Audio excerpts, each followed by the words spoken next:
Hi guys, and welcome back to Behind Blue Eyes White Dragon. I know it's been a long time. I have had a lot of stuff going on between working out my deck for nationals, uh, which I played the Orcus Mitsurugi list that I have been showing off, to just having uh, driving lessons, things like that. A lot has been going on recently, but I'm hoping to get back.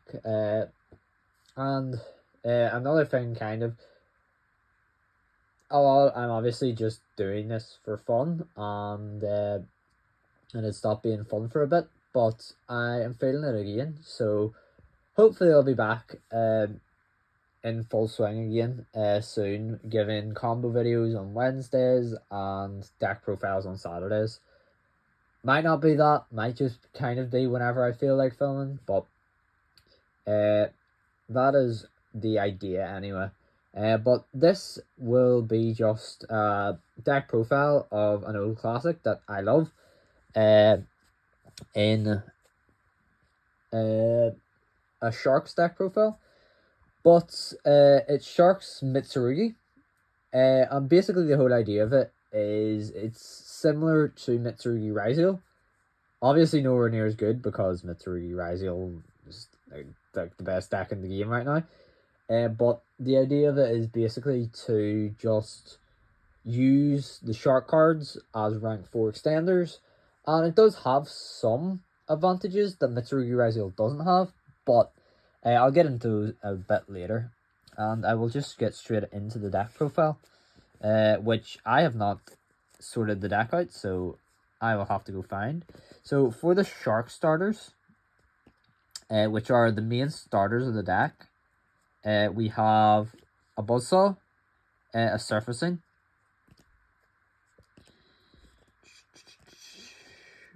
We play a free surfacing, free buzzsaw. I forgot to organize the deck into the cards before this, but it'll be grand. And these are the main starters for sharks, and they can also get into Mitsurugi, because the thing with sharks is most of the time, some of the shark cards lock you in the waters, but most of them actually only lock you into Xyz monsters. So with stuff like Surfacing Big Jaws and Buzzsaw Shark, they both only lock you into Xyz monsters, not water specifically. So these can just be used to summon out, get two level 4s on field, which Big Jaws does very easily with a card like Drake Shark, and Buzzsaw, like, that's his entire purpose. And it basically just allows you to, if you don't have a Mitsurugi card in hand, you just go Buzzsaw, target itself, summon out a Big Jaws, and then make Habakiri. Not Habakiri, sorry. King of the Feral Imps, and then King of the Feral Imps, add Habakiri. And it's very, very nice, very easy. Also, the big thing about Big Jaws is that it's a very good card. You always want to see a Big Jaws in hand, because it's such a good card. It allows you to special summon itself anytime if you've activated a spell. So say you activate, obviously this is a Mitsurugi deck as well. Say you activate Mitsurugi Prayers, and it gets ashed or something. That doesn't matter, because you've already activated a Mitsurugi, a spell. So in your main, you can just go, okay, special Surfacing Big Jaws. Surfacing Big Jaws, either add Buzzsaw Shark if you don't have another normal summon, or add, I don't know, maybe like Drake Shark would be the other typical target. Hydrojet Shark is also here, but that's like a less used option. But yeah, you can either add a bunch of stuff off Big Jaws, and it's so easy just to get out of hand. That's kind of like the entire idea of the deck. And that exact idea came up and won me the game. Won me my only game last night at my locals. Well, I say I won me my only game. I technically went undefeated. I won one round and I drew 3 with this deck. And I definitely think there's some tweaks I could do with it, but it's very fun. And I do think I misplayed a lot with it just because I haven't tested out much. This was the first locals I brought it to. And obviously with the ban list coming soon, it mightn't be playable anymore, but I'm hoping it still will be. But yeah, this is the idea for these cards. Those are starters that can get into both engines. Then some just kind of... I'll also go over the Mitsurugi starters. So we have the one Habakiri, the Prayers, we play 3 Habakiri, 3 Prayers, 1 Aramasa, just due to the fact that Aramasa and as well 3 pre-prep. The thing with Aramasa is that surfacing Big Jaws is great, but he is also a normal summon starter if you don't have like that extra body. And I would say it's a better normal summon starter than Aramasa. So we don't want to overclog our hands on Aramasas. So this is the ratios I play for Mitsurugi starters. There's 10. The 1 Aramasa, which is a normal summon starter. And then the 3 Habakiri, 3 Prayers, and 3 pre-prep. Obviously, this could change after the ban list. They might hit pre-prep. I don't think they'll hit pre-prep. The biggest detriment to this deck would be if they hit King of the Fire Elements. If they ban King of the Fire Elements, this deck no longer functions. Just because. But if they don't, this deck could still play quite well. And I think it's a very fun deck as well. But yeah, obviously these are the typical Mitsurugi starters. I have considered maybe cutting out pre-prep. And the Aramasa, just kind of to have more non-engine and decrease as many bricks in the deck as possible. But that's still up for debate. But yeah, so there is 16 starters in the deck. And honestly, there's realistically, if I open a spell, there is 4 normal summon starters. Because surfacing obviously isn't normal summon if you just activate a spell. So it's quite nice. Now obviously anything that negates an activation will stop you from summoning surfacing, I believe. But yeah, it's still just such a good card that is also just a starter with some of the bricks we play. Next up, we have the sort of extenders in Sharks that aren't free of, pretty much. So we have the 2 Hydrojet, the 1 Aquajet surfacing, and the 1 Drake Shark. Drake Shark is needed for surfacing to be a 1-card starter, which is very nice on his own. Hydrojet can be a good extender, and he's really good for follow-up specifically, because adding Aquajet, it actually came up multiple times where I have Hydrojet, I banish it from grave to add Aquajet, and then in the extra deck I am playing the Shark Drake package because I'm playing Drake Shark. So I go into Shark Drake and then into Shark Drake Levice, and I think that won me 1 or 2 games last night. Just because it's such an explosive card. And then Drake, and then yeah, that's basically the entirety of the Shark cards. None of them, other than Drake Shark, none of them are real bricks. They're not great to see, but they can get themselves out from the hand quite easily, and they're just nice enough cards to have that can come up quite often. Next we have the Mitsurugi one-offs. Play 1 Magatama, 1 Kusanagi, 1 Night Sword, who's very nice for the deck, 1 Murakumo, 1 Mirror, 1 Ritual, 1 Saji, and 1 Futsu. So, well, I said these are the Mitsurugi one-offs. These are the Mitsurugi one-offs that aren't starters. And it's kind of the main ones you can play. So we obviously have the 2 big rituals that aren't starters. I have honestly considered potentially cutting Futsu out of the deck as well, just because it is a brick, and while it's good, the end board kind of has a bit of clutter. So while I do really like Futsu and I think it's a very good card, getting rid of it might be a good option. Then obviously Murakumo is a card you do need to play because it's just like there's not much purpose in playing the Mitsurugi engine if you're not going Murakumo, just because of how strong Murakumo is. Then we have the spells, the Mirror and the Ritual. Mirror and Ritual, and obviously Magatama. Magatama is quite interesting in this because the typical Buzzsaw Shark end board ends on Futsu Habakiri, F-Zero Utopic Future Zexal, and what's his name? Number 4 Stealth Kraken, I want to say. We'll check later.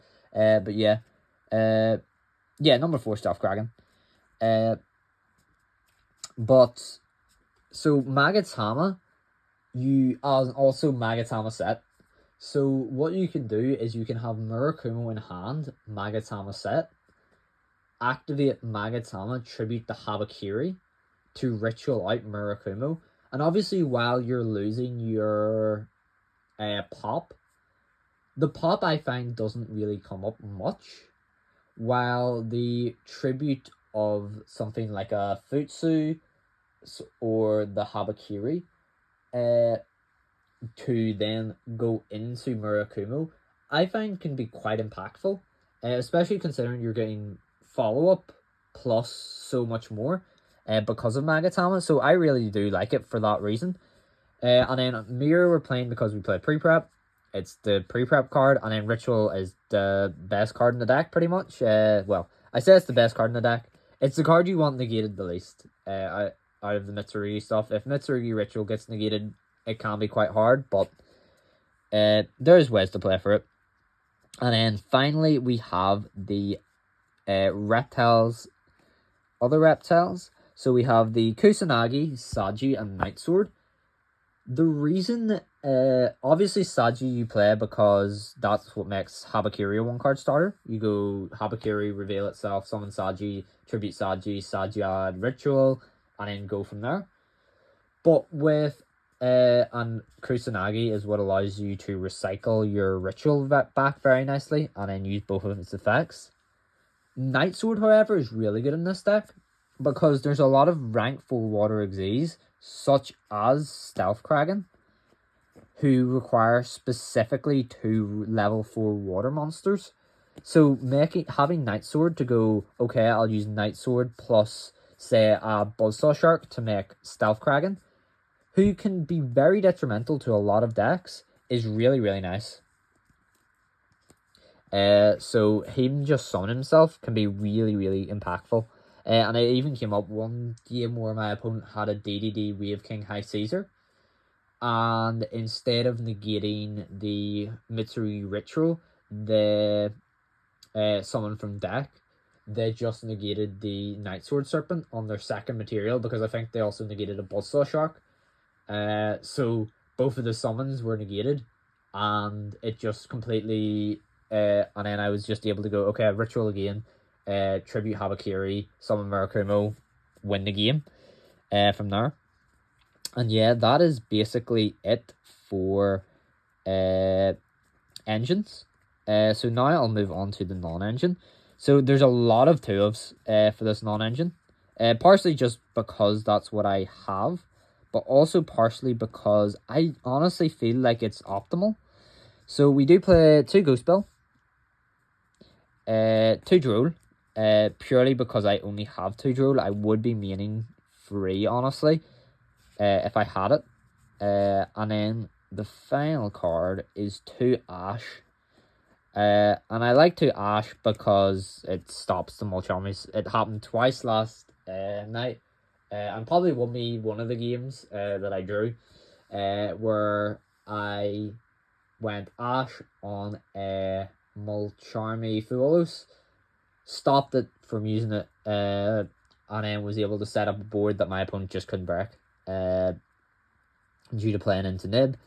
And now that was a bit lucky, that my opponent did misplay like that, but sometimes you just need that luck, especially in like this definitely like a rogue deck, I would say. The only other monster hand trap I play then is the triple Nibiru.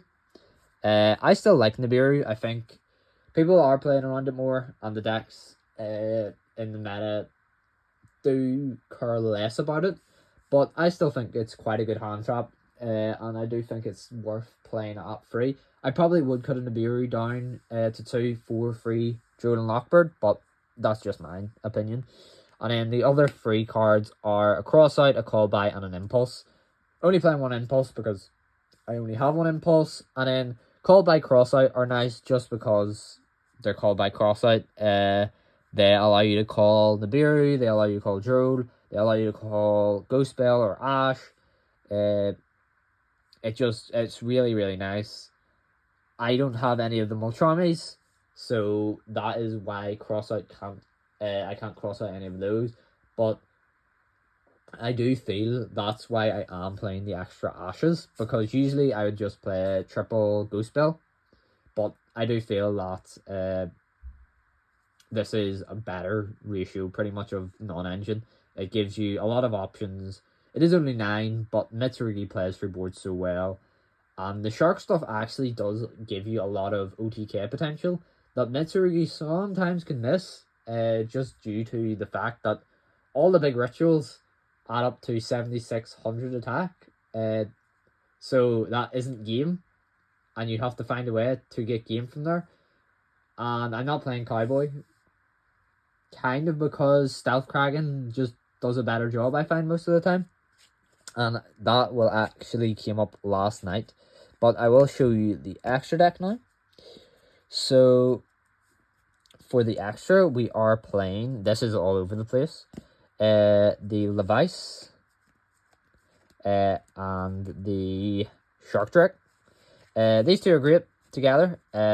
Shark Drake is a very nice card, just for beating over stuff. It can get the boost from Aquajet Surface to make it 3,800, as well as just punching stuff really hard twice can sometimes be the difference between you winning and losing a game.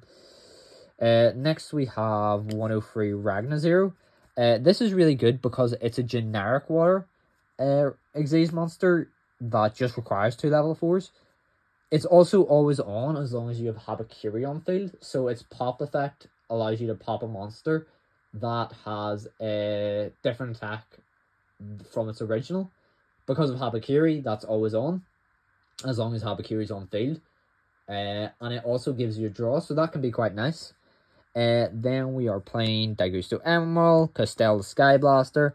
These guys are just good for breaking boards and follow-up. I am playing the Utopic Future package as well.